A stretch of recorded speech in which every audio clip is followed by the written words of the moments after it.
Subscribe कीजिए हरिधर नरसिंह गुरु YouTube channel को और पास में जो बेल आइकन है उसके ऑल नोटिफिकेशन को प्रेस कर दीजिए ताकि आने वाली मेडिकल वीडियो सबसे पहले आप तक पहुंच सके।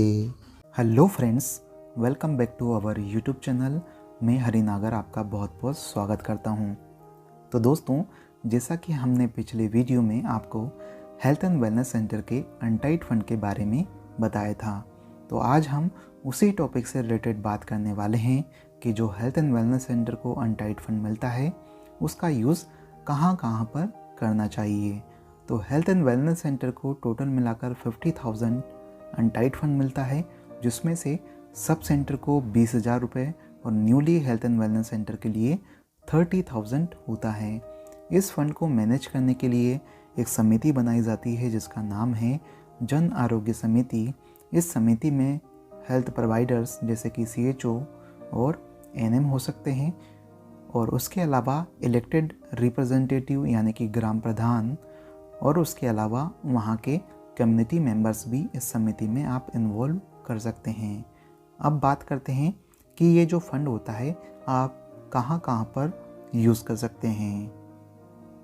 तो सबसे पहले हम बात करते हैं जो भी आपके हेल्थ एंड वेलनेस सेंटर की छोटी छोटी रिक्वायरमेंट्स हैं उनके लिए आप इस फंड का इस्तेमाल कर सकते हैं। और जब भी आप छोटी छोटी रिक्वायरमेंट्स जो होती है तो उससे पहले आप जन आरोग्य समिति से डिसीजन ले लें कि आपको कितना कितना वहाँ पर खर्च करना है।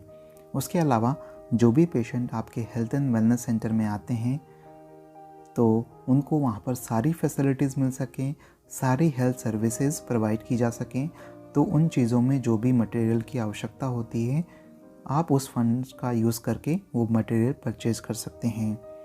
और उसके अलावा जो ये आप फंड इस्तेमाल करते हैं हेल्थ प्रमोशन एक्टिविटीज़ में भी आप इस्तेमाल कर सकते हैं, वो भी लोकल नीड्स के अकॉर्डिंग, यानी कि जो वहाँ के कॉमन पीपल्स होते हैं उनकी जो कॉमन नीड्स होती हैं तो उनके अनुसार आप उस फंड का इस्तेमाल कर सकते हैं। और ये जो फंड होता है उसका इस्तेमाल इंडिविजुअल नीड्स के लिए नहीं करना चाहिए, वहाँ के कॉमन नीड्स के लिए ही यूज़ करना चाहिए। ऐसा नहीं कि आप इंडिविजुअल व्यक्ति के लिए इस फंड का इस्तेमाल करें, नहीं, वहाँ के जो जितने भी लोग हैं उनकी जो भी नीड्स हैं तो उस नीड्स के अकॉर्डिंग आप जो भी हेल्थ सर्विसेज प्रोवाइड करना चाहते हैं तो उसमें आप उस फंड का इस्तेमाल कर सकते हैं।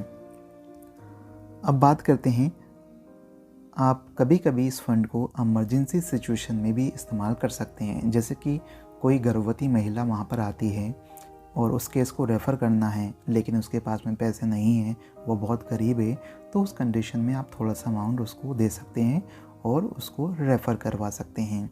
उसके अलावा जैसे कि आपके हेल्थ एंड वेलनेस सेंटर के लिए जो भी रेगुलर रिक्वायरमेंट्स होती हैं उसमें भी आप इस फंड का इस्तेमाल कर सकते हैं। जैसे कि हेल्थ एंड वेलनेस सेंटर को रिपेयर करवाने के लिए, उसके मेंटेनेंस के लिए और इक्विपमेंट्स के लिए। जैसा कि कभी कभी क्या होता है कि आपके जो इक्विपमेंट्स होते हैं ख़राब हो जाते हैं, उसमें बैटरी ख़त्म हो जाती है, ठीक है, कोई चीज़ ख़त्म हो जाती है, तो आपकी हेल्थ सर्विसेज बाधित ना हो, तो उस कंडीशन में आप इस फंड का इस्तेमाल कर सकते हैं। और जब भी आप कुछ रिपेयर करवाते हैं, मेंटेनेंस करवाते हैं, तो उससे पहले आप जो PSC के MIC होते हैं उनसे कंसल्ट कर लें। उसके अलावा आप हेल्थ प्रमोशन एक्टिविटीज़ में भी इसका इस्तेमाल कर सकते हैं। जैसे कि आपको पता होगा health day celebration health and wellness centre के अंदर होता है, तो उसमें जो भी मटेरियल की रिक्वायरमेंट होती है उसमें भी आप इस फंड का इस्तेमाल कर सकते हैं।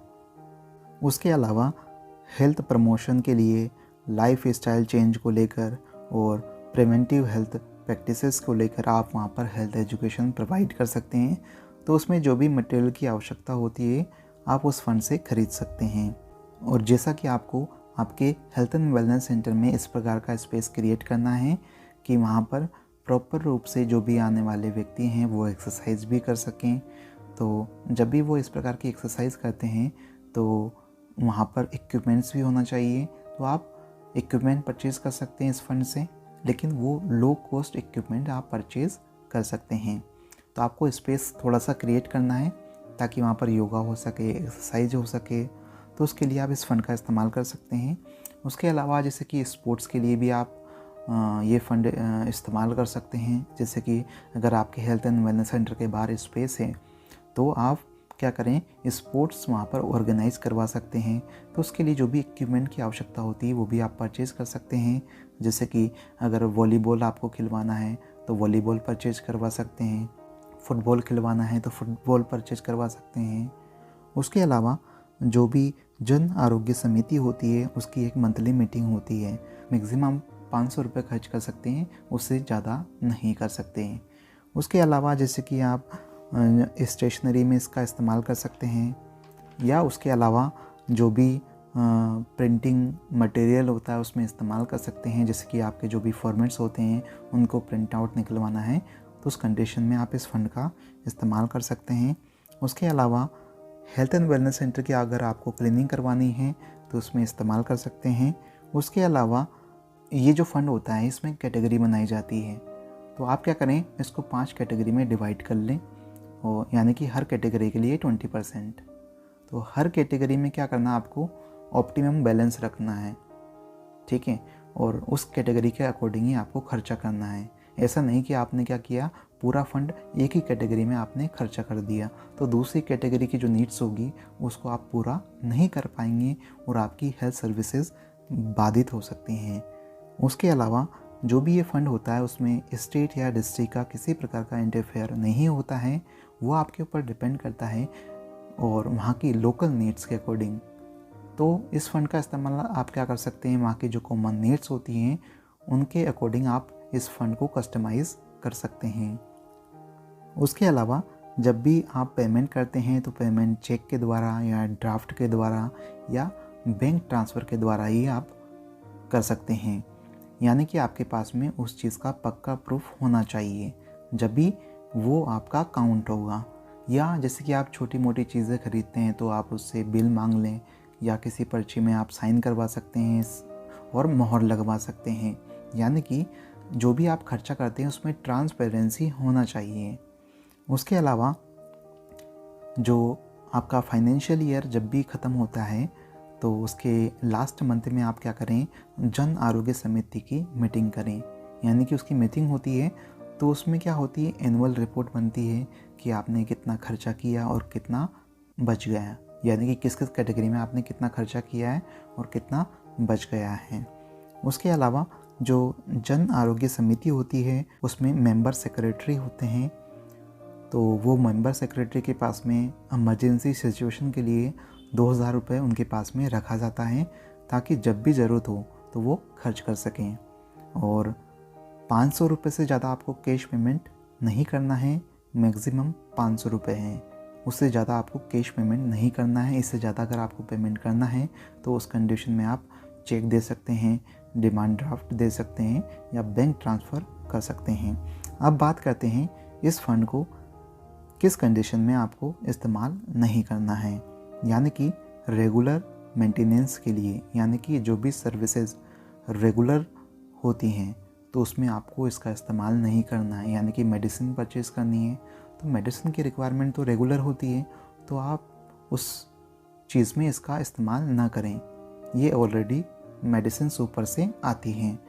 उसके अलावा डायग्नोस्टिक टेस्ट, तो डायग्नोस्टिक टेस्ट के लिए भी ऊपर से फंड आता है तो उसी का इस्तेमाल करें, इसका इस्तेमाल ना करें।